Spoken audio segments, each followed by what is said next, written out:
I think that first batch of beer was the best beer I'd ever tasted, as most homebrewers will attest to, and kind of fell in love with it. And was brewing pretty much around the clock in my dorm suite at Clark. Left my brewing equipment there, came home to Auburn, Maine for Christmas vacation, returned at the beginning of the second semester to find my brewing equipment confiscated and a note tacked to my door that I had to show up for a judicial hearing in a few days. Thankfully had the wherewithal to bring my student handbook with me, and got to that hearing, and they said, son, do you know why you're here? And I was like, yeah, I assumed it was for the brewing, but with all due respect, show me where it says I can't do what I was doing. They looked at each other and looked back at me, and they're like, shit.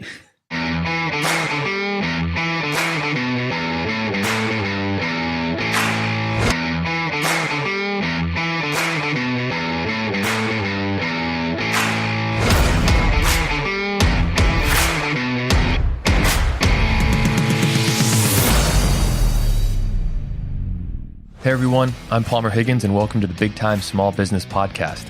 I interview owners, operators, and founders of the small businesses you see every day but don't hear enough about. We talk about the obstacles they have faced, the successes they have earned, and where their business is going to inspire and inform you in your own career. On this episode, I talk with Luke Livingston, founder of Baxter Brewing, a craft brewery that has grown to the third largest brewer by volume in Maine since its founding 8 years ago. Once the 16th brewery license in the state, Baxter was the first in New England to produce beer exclusively in a can or a keg, in part for the environmental benefits and in part to serve its mission of accessibility and portability. Luke talks about competition as an incumbent in an industry that locally is seeing supply outstrip demand, and his company's focus on product consistency to serve its growth ambitions, which include exporting to the UK and Canada.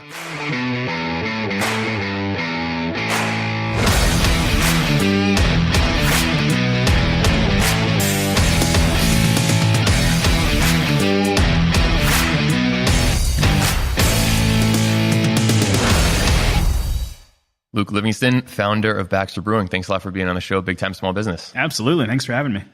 So this is the first one that I've done that I've been on site. We're here at your location in this awesome mill. We'll definitely get the backstory to it because I know you have a tap room that's opening up, quadrupling the size of what was there before?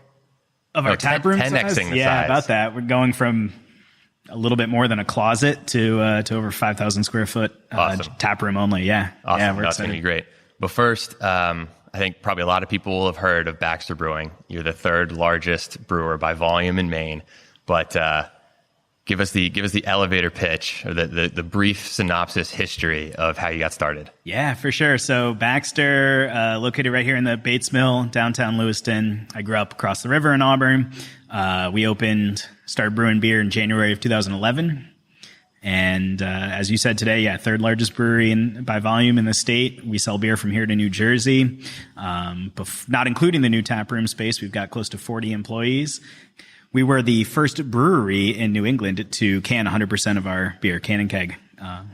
So that's all over your website. So I want to dive into that right now. Why was that decision made? It seems to be a calling card of Baxter. Where did that genesis start?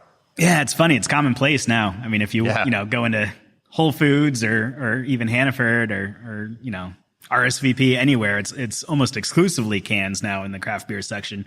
But if you go back just a couple of years, we were the first in the region to do it. And for me, I prior to Baxter ran a beer blog on the side, blogaboutbeer.com.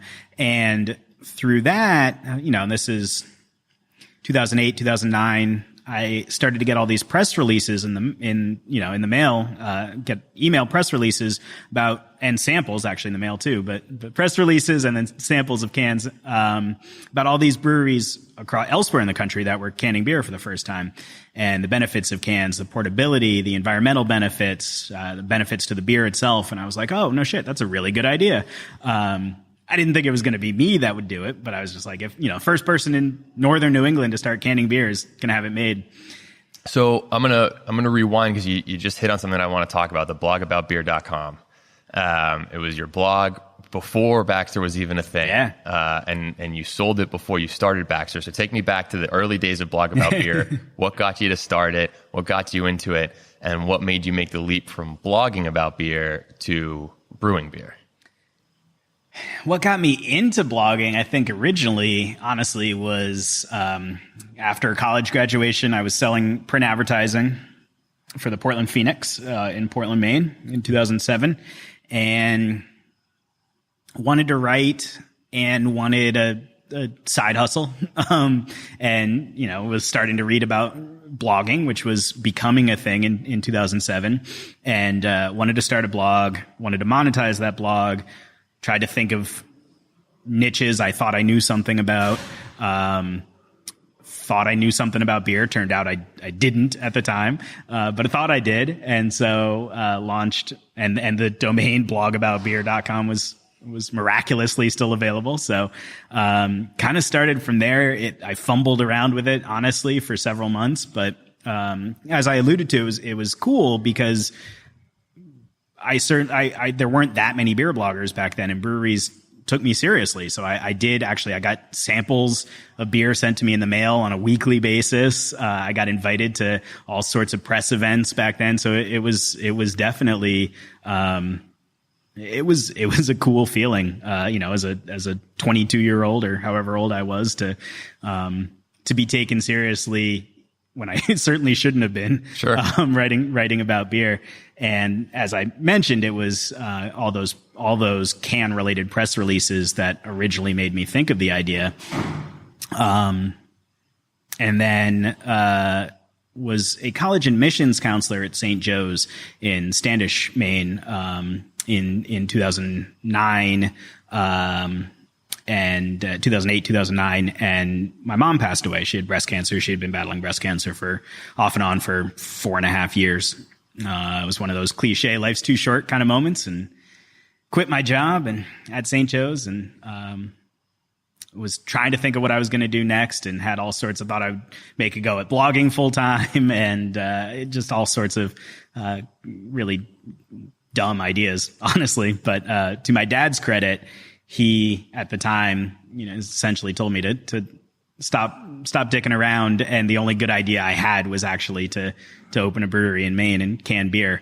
And why don't we go ahead and develop that? Yeah, not crazy at all, right? Yeah, exactly. Blogging about beer full time is crazy, but right, brewing beer right, full time right. Before there really was a craft brewery industry in Maine, that's definitely not crazy. It crazy or not, it was at least the only legitimate business idea Fair. On the list. So you said that you thought you knew a lot about beer when you started blogging, but you really didn't. So can you expand on that? What does that mean, really? when you thought you knew about beer? Obviously you were, and we'll get into, you were a hobbyist brewer in college. We'll get to that. You had a funny story there about brewing beer in your dorm room. But sort of why do you say you didn't know anything about beer when you first started? I think a lot of it, to your point, like there was a very limited scope of beer available in northern New England at the time. Certainly all credit to the early Maine pioneers of the craft beer industry, the Shipyards and the Gritties and the Gearys of the world. But they were all pretty similar brands making pretty similar beer. And through the blog, I learned about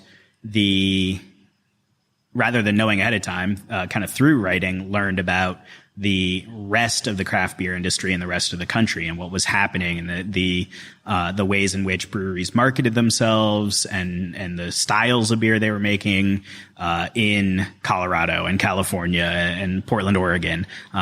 Stuff that I, was very happy to discover, but was largely unaware of before the blog.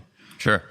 So even before the blog, you were a hobbyist brewer. Yeah, so talk about how that started. Gifted a homebrewing kit. I have an much older half brother. I shouldn't say much older. An older half brother who was brewing for years before I turned 21, and so he gifted me for my 21st birthday a homebrewing kit, and indefinitely loaned me a copy of his Charlie Papazian, the complete guide of homebrewing, the homebrewer's Bible, essentially.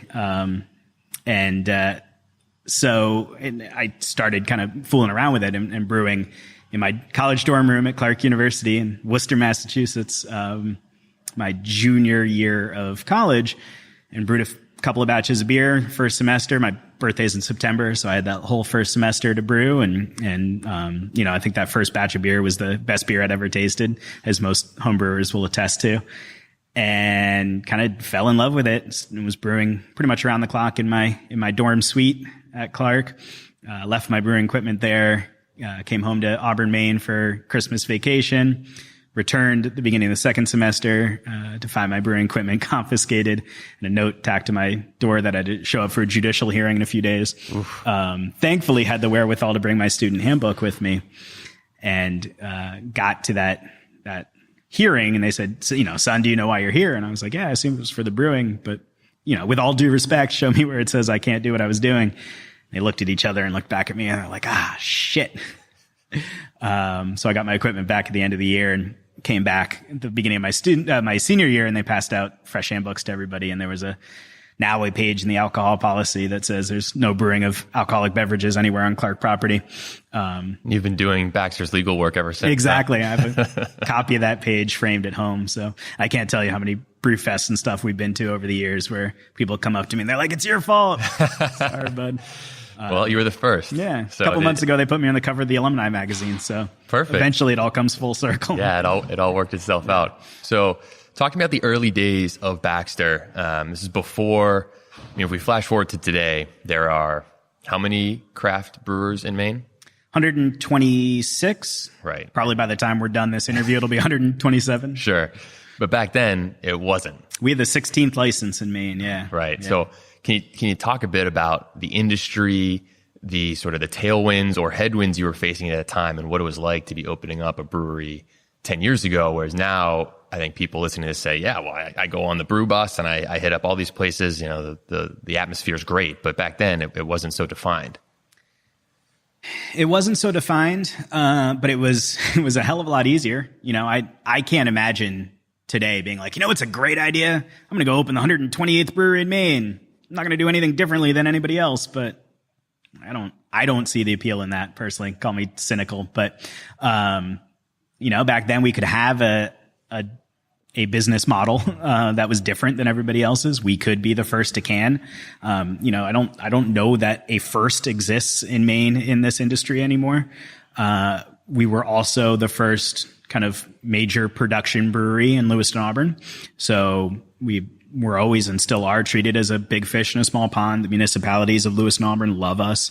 We got a ton of earned media right out of the gate for being north of Portland, for renovating an old mill, for my age, for canning, for making, American style ales in Maine when other people weren't. So I think all of those opportunities that existed for us at the time don't exist anymore. There were a few uphill battles back then of convincing people that better beer could come in cans. Honestly, I was surprised at the time that there weren't more of those uphill battles.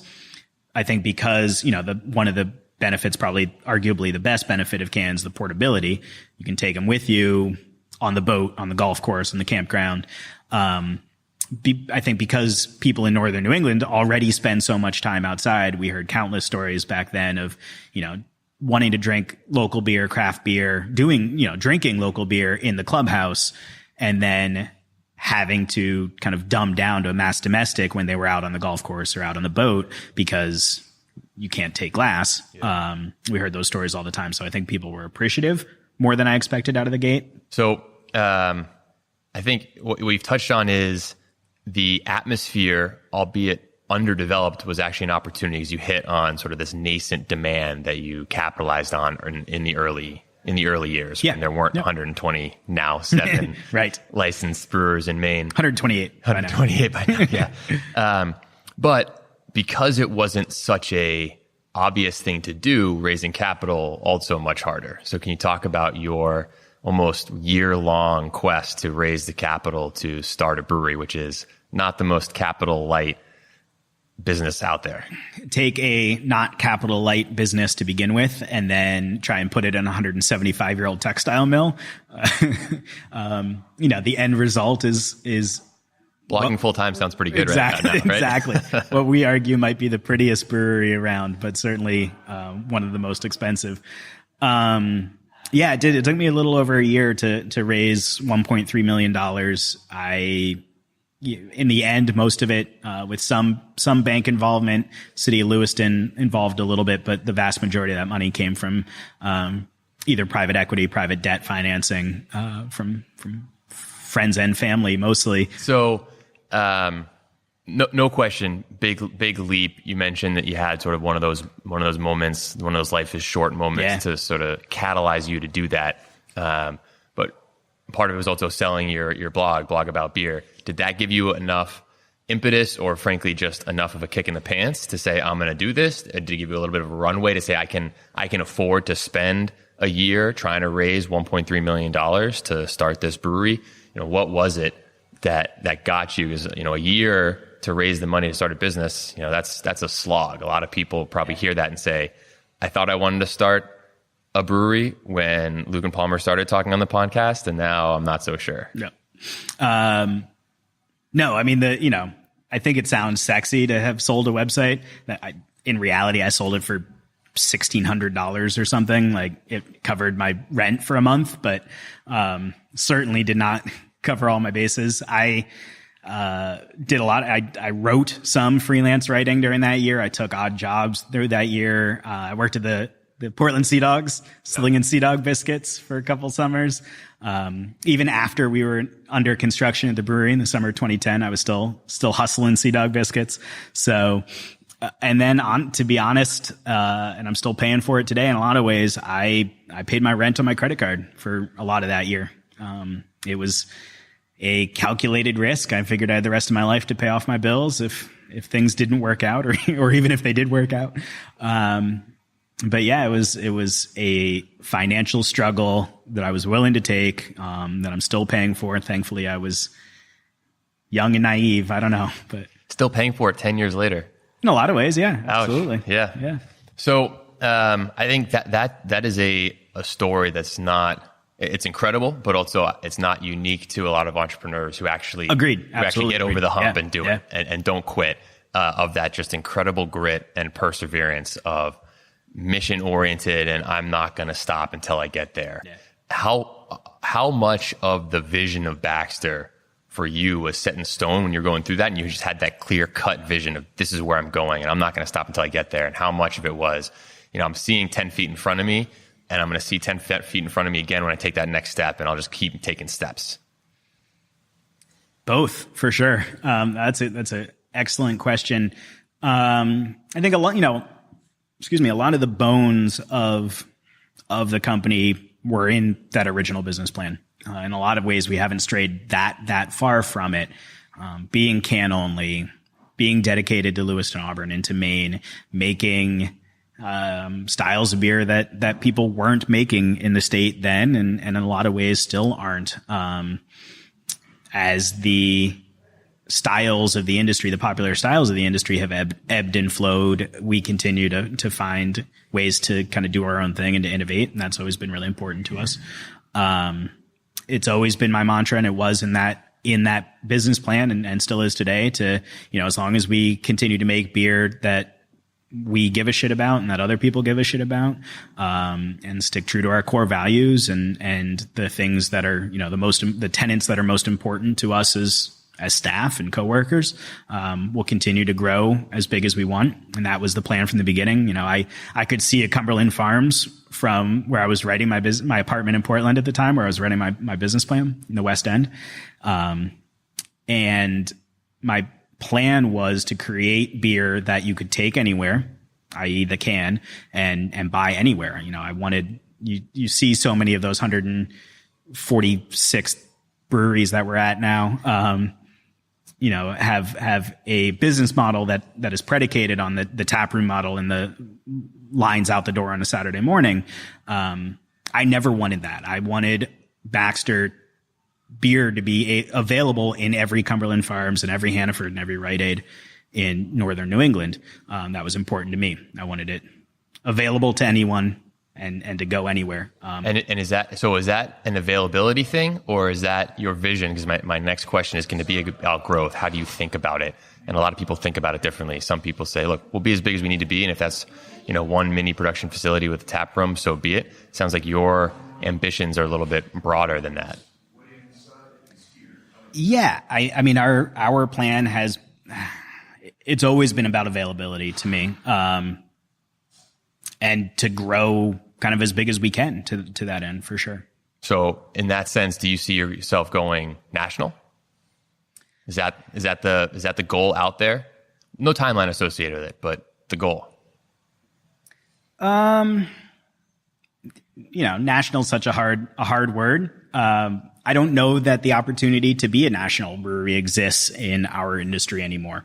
As a standalone company, with the volume of breweries that there are in the country right now. It depends a bit on your definition of national. Does your definition of national mean you distribute in states that are on kind of throughout the country, or do you have to be in all 50 states? I would call Allagash a national brewery, and they distribute in 18 states, but throughout the country. Sure. Something like that I think is still doable, and I certainly would include Baxter's vision as that, as certainly East Coast and beyond distribution. A lot of my job anymore is to look at new markets. I think also, one of Baxter's short-term plans, and I think the future for our growth and growth of the U.S. industry, is exporting our beer. A lot of what we're looking at right now, I'm actually going in September to Leeds, to the United Kingdom, to look at distribution there. I talked to importers in Canada and beyond as well. So that's certainly on the list of goals. Interesting. Yeah. So that's more of a short term than distributing to the West Coast? Yeah. Any particular reason? Well, there are spots in Canada that are closer currently than our southernmost distribution in New Jersey. Yep. So that's absolutely part of it. And then part of it. Can't say the same about the UK though. Yeah, no, you can't say the same about the UK. However, a lot of it is lack of competition. There are only so many of the American US craft breweries are focused on selling beer right out their front door. So Sure. There is an opportunity. So it's a white space in the market is more what you're seeing and trying to tackle than, all right, let's just keep it a little bit simpler, staying domestic, than have to deal. Are there complexities exporting internationally with a substance like alcohol? Yes, absolutely. It depends both and a lot of it is still a learning process for me too. I'll be transparent. I haven't learned all those intricacies yet, but I'd make sure you check that student handbook. Yeah, exactly. But the short answer is yes. A good example is in Canada, all labels have to be bilingual. For instance, Sure. Doesn't matter where in Canada you're distributing. So there are label requirements. There's exporting paperwork, both domestically that needs to be done. Taxing structures different on beer that we don't pay American excise tax on beer that we export. So there's paperwork to do both domestically as well as abroad. Sure. So I'm going to fast forward from the origins of Baxter to sort of compare it to Baxter today. 8 years, so coming up on that 10-year anniversary. Yeah. Long time. You're How did that happen? Considered one of the stalwarts Yep. in certainly craft brewing in Maine. I'd say craft brewing generically. Can you sort of compare and contrast Baxter Day versus Baxter then? What's changed? What hasn't? And sort of what the focus is right now outside of exporting to Canada and UK. Yeah. I'll never forget being at the Maine Brewers Guild Summer Session Brew Fest in Portland in the summer of 2015. And all the tables were lined up alphabetically. And so we were right near Bigelow Brewing. And the owner of Bigelow came over and shook my hand and said, holy shit, it's so nice to meet you. You're such a legend. And I was like, pump the brakes for a second. I appreciate that. Incredibly flattering, but not possible. Yeah. It's been 4 years. Chill out. Yeah. There are so many more pioneers and legends, actual pioneers and legends who came long before I did.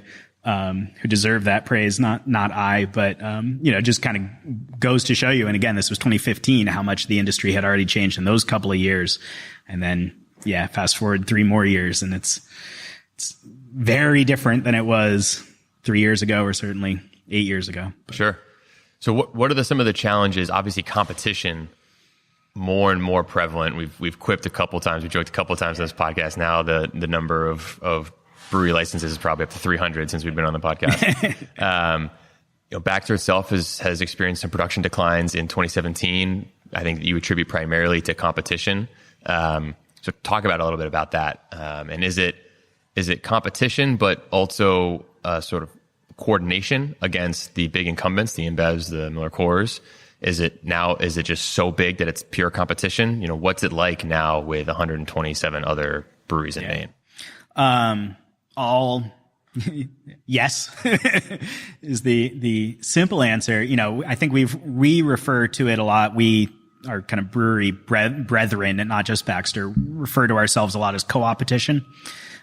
So yes, we all kind of can band together against the Bud Miller Coorses of the world, and that's obviously important. It's important to work together to make sure legislation is headed in the direction we want, and we do often share resources, share information, knowing full well, and craft beer drinkers naturally, no one person is drinking just one brewery's beer. A Bud drinker's a Bud drinker by and large, but a craft beer drinker is going to try everybody's beer. So, kind of anybody we can get over to our side of the fence is a win for all of us. We know that. So that's the cooperation side. That's the cooperation side. The competition side, nationally, craft beer still accounts for, roughly 12% of beer sales in the country. It's higher in Maine. Mainers love Maine-made things. But nationally, it's still only about 12%. So of 100 people who walk into a liquor store, only 12 of them are buying craft beer. 9 out of those 12 are going to buy an IPA. And 8 out of those 9 are never going to buy the same beer twice. So your market gets real small real quick. Locally, the example I use a lot is Flatbread on Commercial Street in Portland has been there since I was in high school. And I've been going there since I was in high school, and they've been good to us since Baxter opened. We've had a consistent draft line there since the day we opened. When we opened, they had 12 draft lines. So on the worst day, we got a 12th of the sales. Today, they have 30 draft lines, but they're not seating any additional people. Like, the restaurant didn't grow. And 1 or 2 additional people might be buying craft beer than were 8 years ago. But now we're looking at a 30th of the beer sales instead of a 12th. And, we haven't done anything differently to deserve that. So sure. Yeah. So then how do you change what you're doing? How do you market what you're doing? How do you emphasize what you're doing to stand out so you can capture more of those, more than 1/30th of those draft sales, for the people who, are indifferent, or not indifferent, but are not sure what they want to get. Right. Isn't that's the $1 million question? If I can answer that, I could probably start a much more lucrative career as a consultant. I think it's a combination of so many things. I think we obviously continue to innovate, release new beers all the time, which is sort of, if you're not coming up with a new beer right now, and tomorrow and the next day you're dying in this industry right now. So that's obviously a big part of it. And is that because the craft beer drinker is always looking for that new thing, because they're always tasting something? Yes, absolutely. But I think we also are seeing a lot of our continued success right now with a beer like Stowaway IPA, our flagship beer, which still is, I believe, the best-selling IPA made in the state of Maine, and close to 60% of our total production. And I think it continues to see so much success when it is on draft, because it is reliable. It's consistent. It's high quality. It's made the same way every time. And a drinker knows it, they love it. And when they get sort of overwhelmed by a draft selection. You go in there are 30 draft lines. You haven't heard of 25 of the breweries. You're like, shit. Give me a stowaway. Yeah. So I think we're seeing a lot of kind of continued success or rebirth of the brand because of that. And then we in Maine have incredible distribution partners. We work with Nappy distributors and Pine State Beverage, who themselves, there are so many of those new breweries in Maine. Of the 400 by now, are self-distributed as well. So they, with Nappy and with Pine State, they're able to deliver our beer consistently on time. They have draft technicians to fix problems. They have merchandisers to stock shelves. And just like the buyer knows that our beer is, and the consumer knows our beer is consistent, they also, have the reassurance that it's going to be there every time. Yeah. So now you're getting into the business professionalism of being a brewery, which is great because it's somewhere I wanted to go. It's one thing to make great beer, great craft beer, or even maybe don't even say great, something new, unique, different. Yep. And therefore that's interesting, at least for a 4-pack or a 6-pack. Right. But what you're talking about is a business. And so much of that is not just a great product, but a great service to back up that product. It's always going to be there. It's going to be cold. It's going to be stocked well. The labels are going to be facing the right way. Can you talk about, as an 8-year-old company, I think that's something you guys have probably learned and developed over the time, that a new startup for their new mash, sour, blackberry, raspberry crumble beer, it might be very interesting, but they're not going to have the business sophistication behind that to really make it prevalent. I hope so. But I think that's the business model of so many of these new breweries. And they're not thinking about tomorrow. They're just thinking about the line at their door on a Saturday morning, that Saturday. And I think that's something we've always prided ourselves on. And I think that's why we will continue to be successful and be relevant. Our director of brewing ops, we just hired a year ago, came to us from New Belgium and Oscar Blues before that. So breweries who are doing it even bigger and better and more consistently than we are. Our operations manager we hired from Pepsi. She was at Pepsi and Green Giant. So talk about consistent companies, huge operations, and we were able to pluck her from those operations too.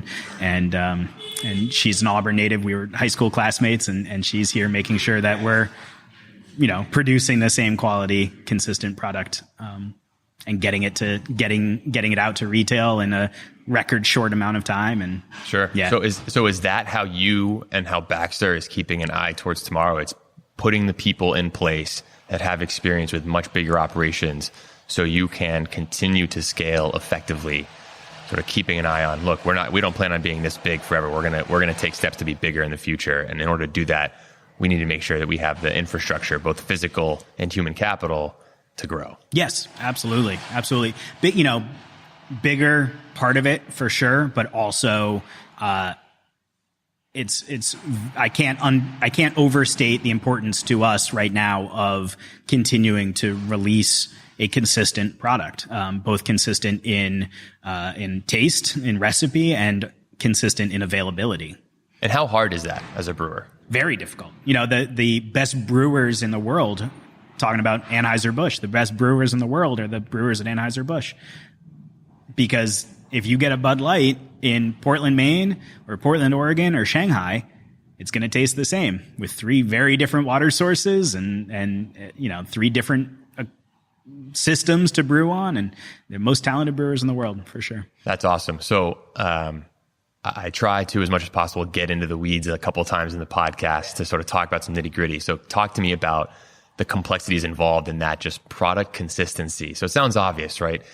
You're a manufacturing company, you manufacture beer, right? You're dealing with things like yeast that are live and water sources and different equipment. All that makes sense. So what are some of the things that you have to do in order to ensure product quality and consistency at scale like that? And I should preface this statement by saying, hey, I can personally brew 10 gallons of beer on my stovetop. All right. I don't do any of our brewing at Baxter. I've hired brewers from the beginning. I realized I knew my own shortcomings, and we have a world-class staff of brewers now, who that's their primary focus is, and so much of it is palate based, and a lot of it is obviously biology based, and part of our expanded tap room here, our current tap room that's open today, is going to become our first dedicated biology lab, which we're probably in a lot of ways even more excited about, to have that dedicated lab space to do the lab work necessary to produce consistent beer that smaller breweries don't have. Most smaller breweries don't have. Some certainly do, but so we are making those continued investments in biology lab work, and hiring world-class brewers. Sure. So you mentioned a couple things already in the podcast that I want to go back to. The first one is your shift in your role a little bit. You are now part-time in Portland, still in Maine, but part-time in Portland. You're getting back to, before we press the record button, a quip that I hear a lot about from founders is shaking hands and kissing babies. Yep. So talk about sort of your role and how it's evolved to what it is today, and what you're focusing on, what you're focusing your time on. Absolutely. And why. Absolutely. Yeah. I think like most founders of small businesses, I, in the beginning, with the exception of brewing, did pretty much everything at Baxter, from spending time on the packaging line to running our social media and doing all the sales initially and everything out of the gate, to eventually sort of in a lot of ways hiring myself out of a job, and which I think is always the goal, and getting to a place where I can work. It's the famous saying, work on the business instead of in the business. And so I still at the brewery several days a week, but also, I'm able to work from home in Falmouth, or I have a desk at Cloudport co-working space in Portland. So I'm able to be there if I want to work from home without being pestered by my almost 5-year-old. And then home more often than I certainly was in the first few years, but traveling more often too. Now I'm visiting our accounts and our wholesalers throughout our distribution footprint, and meeting with our bigger accounts. Was out in Akron, Ohio a couple weeks ago, meeting with the New England beer buyer for Circle K, who's based in Akron. Interesting. Go figure. Sure. But, and then going to, as I mentioned, to Leeds in a few weeks too, to meet with importers in the UK, as part of the Maine Beer Box with the Maine Brewers Guild too. So, sure. So speaking of coming full circle. Yeah, no doubt. So is it mostly business development stuff like that, and sales and customer relations? It's sort of front facing? Yeah. Yeah. As you said, the shaking hands and kissing babies. Shaking hands, kissing babies. Yep. Love it. You touched on something a bit there that I want to go back to is hiring yourself out of a job and being able to work on the business versus in the business. And that you said that's a transition that seems obvious and is what everyone either wants to do or does do. Mm-hmm. I can tell you firsthand from conversations with business owners that definitely isn't always the case. Certainly didn't mean to imply that. Well, no, yeah. But it's great, because in order to be able to scale, a person only scales so many ways. So in order for you to sort of continue that founder role, that visionary role, you have to evolve out of other roles. Otherwise, you're just going to get tied down. So can you talk about that decision point and when it occurred and how it occurred to say, I need to make a change. It's going to be different and it's okay. And this is the natural progression of what it means to be a bigger company. For me, that decision honestly came in writing my business plan. And I think in a lot of ways, a lot of the reason for our early and continued success is I was self-aware enough to know the things that I didn't know. And so, it was never my plan to do everything. It was my plan to hire well and to have an incredible team of talented people around me, doing all the things that I knew I couldn't do or didn't want to do. So that was the plan from the beginning for sure. And I think one of the things we've always gotten right at Baxter is having the best damn team we can. So that's awesome. And I think any owner, any founder, I think anyone that really works on a team will tell you that having a great team is such a tremendous lift. But it's easy to say that. It's hard to execute on actually building a great team that has individuals that are high achievers, high performers, and that can come together and be a high performing team. So how have you built that team? How have you hired so well? How have you delegated so well? It's one thing to hire someone to do a job, but as the founder and the owner, it's hard to let go. And that's not to say we've gotten it right every single time. Nobody does. Nobody does. But I think it speaks to the quality of the team and the quality of the brand and the quality of the company are the people that were meant to stick around and the people that were meant to matriculate into Baxter have. And I think that the right people, when they're here, can still, it's palpable. They can still feel that team and people want to be a part of it, both from a staffing perspective. And I think honestly from, just a brand perspective. I think a lot of our early success was because consumers could tell, like, those guys at Baxter, like, they've got something figured out. They've found that, je ne sais quoi. And we want to be a part of it, whether that's drinking the beer or going to the promos or applying for the, a canning line job, jobs that honestly pay $11 an hour and are pretty repetitive and pretty shitty. We, have never had a shortage of applicants because people want to be a part of what we built. And we're very lucky for sure. Sure. The next thing I want to talk about is funding the growth. Breweries, and our first episode was Jordan Milne, Hardshore Distilling. I know Jordan. Yep. So craft distilling, a bit like craft brewing, except when you're making bourbon, you got to wait 10 years to figure out if you did it right. That's a bit of a downside there. Yeah. But both are very capital intensive businesses. Both you have a lot of input costs on the upfront and a very long payoff with huge economies of scale where to ramp up, it's again, more capital, more working capital. Can you talk about how you financed it, how you've thought about growth from a financial angle and how you guys have tackled it? Yeah, story I always like to tell is, my first business plan was massively off financially, massively off. Just can't even begin to quantify. Meaning expenses were too low.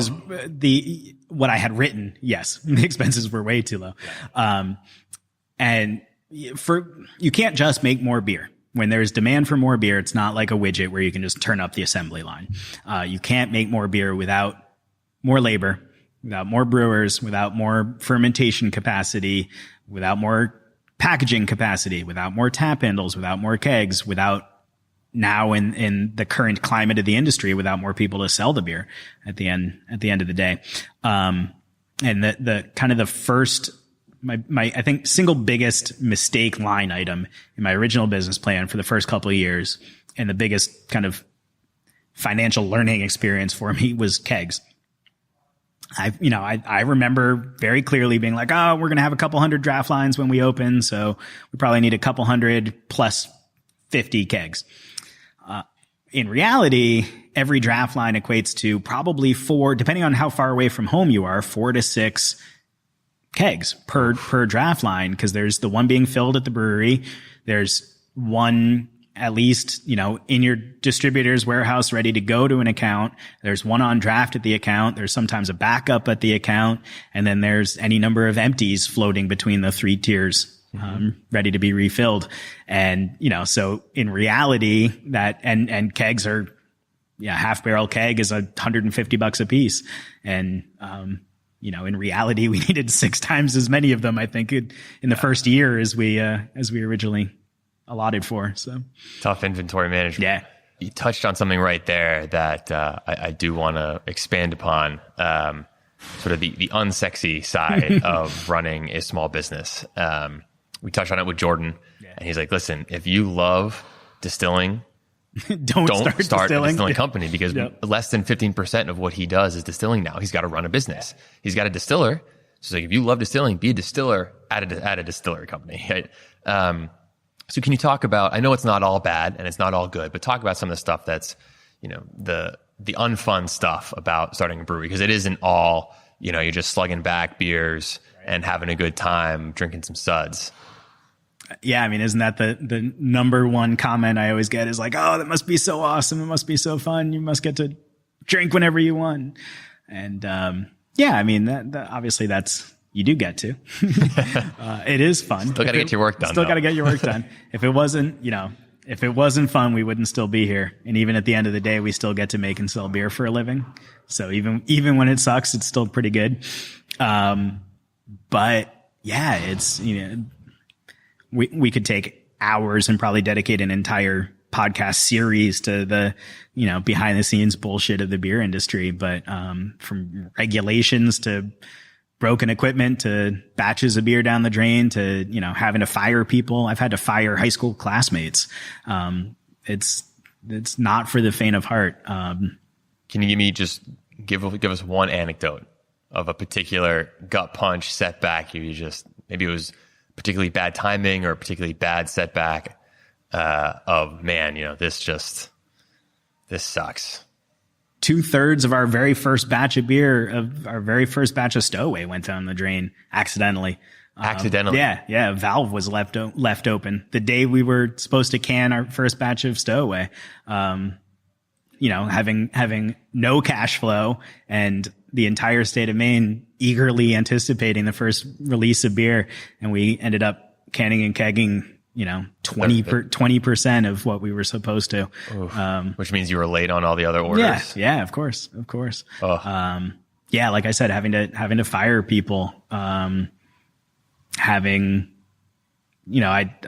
certainly never forget standing on our loading dock when we were first open and people were begging for beer, and I had to watch a Pine State truck pull. There's a Fishbones restaurant in Lewiston. Their back door is across an alley from our front door, and watching a delivery truck from we had no kegs. Like I mentioned, we had no kegs, nothing to fill, orders coming out of the woodwork, and watching a Pine State truck pull up, go into Fishbones, pull out an empty Baxter keg, load it on the truck, drive it up to Gardner to be warehoused for a day, to be brought back down to Lewiston the next day for us to fill it, to go back to Gardner, to come back to Fishbones. Tough model. Yeah. That's tough. Like I said, we could go on probably for hours. Sure. Yeah. Sure. No, I think that covers it. So I want to wrap up the podcast with a couple questions that I ask everybody. Cool. And the first one is, if I gave you 4 months with the magic pause button of life, where the headaches, the fires of the day, the 2/3 of your batch just got wiped out, just went down the drain by accident, and you had to focus that 4 months on Baxter, how would you allocate that time? I think for us it would be to find those areas of growth, the what's next, because it is, and not only where but how. Obviously there are 135 new breweries in every state, in every market in the country, and most other foreign countries too. It's happening everywhere, and local is important everywhere, as it should be. So finding new places to sell our beer, and ways in which to sell our beer, and partnerships to explore. And, thankfully that's the fun stuff, but it would be great to be able to focus on it. Right. Sure. The next question, similar, but slightly different in that if I gave you $1 million, but you had to reinvest it back in Baxter, how would you do it? Good question. You've already financed your tap room. Yeah. So we don't, I can't do that. Let's get this one open too before we open another one. So I won't use that either. It would be hiring more people for sure. So, it's funny how it always comes down to people. Yeah. I love it. Everyone, even in manufacturing, everyone's in the people business in some way. Yep. Definitely. Feet on the street for us. So it'd be sales. Yeah. It would be sales and marketing. So additional sales reps, and our marketing department is still essentially a department of, we'll say 1.5 people, or 1.5 and another half maybe. And those 1.5 are way overworked and way underappreciated. So sure, plug in there too. So do you have enough capacity production wise in order to meet the demand of that currently that sales staff going out and selling a bunch more? Yep. I'm quick to say yes. Your brewmasters might tell you differently. Exactly. Well, the thing, beer production in Maine is such a bell curve. The 50% of the beer of the total liquid sold in Maine is sold between Memorial Day and Labor Day. Really? Yeah. Mainers drink all year round. Sure. They're just 4 times as many people here during the summer. So this time of year, I mean, this first week in August, we're brewing 6 days this week, and every tank we've got is filled to the brim. If we were talking in February, it'd be a very different story. So, I don't know that we necessarily need to invest in equipment. If I could put it that way. If I get the 4 months to figure out what to do, maybe that's a better answer is figure out how to sell beer in the first and fourth quarters. Sure. Yeah. Start selling in the South. Right. Yeah. Could be. Go tackle Texas. Could be. SoCal. Yep. Arizona, New Mexico, Southwest. Yep. All right. So the last question is very free form. I learned it from my first boss, when I used to work on Wall Street. And I was a 23-year-old taking meetings with Fortune 500 CEOs, and I'm in a room with me and my boss, and crazy. But he always closed out every single management meeting with the same question: what haven't I asked that I should have? And I always thought that is the brilliant question.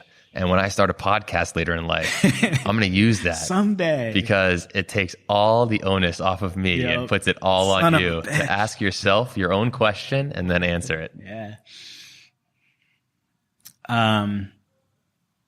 We talk so much about the change in the industry and so many new breweries. I think one thing we haven't touched on is what happens to the industry in a couple of years. Talked about at Baxter, I hope we continue to grow and innovate and continue to make beer that we care about, and stick true to our core values, et cetera. But I hope what happens in the industry, and you touched on it earlier, that so many breweries aren't focused on the business of making beer. And the growth rate of the industry right now, or the number of breweries that are opening, I should say, not the growth rate, amount of beer sold, sure. but the number of breweries opening is not sustainable. It's not.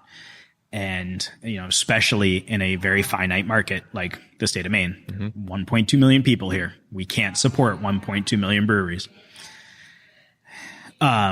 So I'm hopeful that in the next couple of years, that will self-regulate. I think it started to. Nationally, there have been more brewery closings in 2018 already than in the last, I think 5 years combined. So I think that will continue to happen. I think the industry will sort of self-regulate. Do you think capital is going to get shut off? Because it's one thing to say it's crazy that all these breweries are opening, but they're getting financed somehow. It takes a lot of money to start, and it's not all these people self-financing it. So money's going in there, and at least part of it has got to be that the takeout opportunities for beverage companies is absurd. Yeah, absurd. The valuations I hear about in the market are so crazy. I don't know how the big incumbents make money on those, other than just to play defense. And that's what it is. But I think again, we could talk about that probably for hours. Also, you haven't seen another blockbuster deal like Ballast Point since Ballast Point. There hasn't been another $1 billion valuation since then, and there won't be. But I think that the breweries that will thrive and will continue to exist, I'm hopeful the breweries that will thrive and continue to exist are the ones that, are paying attention to the business and are making consistent beer and are, focused on their consumer and their growth and not just the line at the door on a Saturday morning, and pay attention to cleanliness and, make quality beer. Sure. So, yeah, and I'm hope, not just because something is local doesn't mean it's good. Sure. If you can have both, it's a winning combination. But I'm hopeful that consumers will start paying attention to the need for both good and local. Mm-hmm. Yeah. I mean, the focus on the long term and the sustainability of the business, crucial, especially when you're talking over cycles. And at some point, it's going to have to turn. And those that get caught are going to get caught. Yeah. They'll be in a good spot. It's going to be an interesting couple of years for sure. Well, Luke, I really appreciate you being on the show. My pleasure. Cheers. Thanks for listening to another episode of the Big Time Small Business Podcast. If you liked what you heard, please leave us a review and share the show with a friend. To access show notes and subscribe to our distribution list, be sure to visit us at chenmarkcapital.com/podcast. That's Chenmark, CHENMARK, capital.com/podcast. You can also follow us on Twitter at ChenHoldCo, CHEN Holdco. Last but not least, we'd love to hear from you, so please drop us a line at podcast@chenmarkcapital.com. Thanks a lot.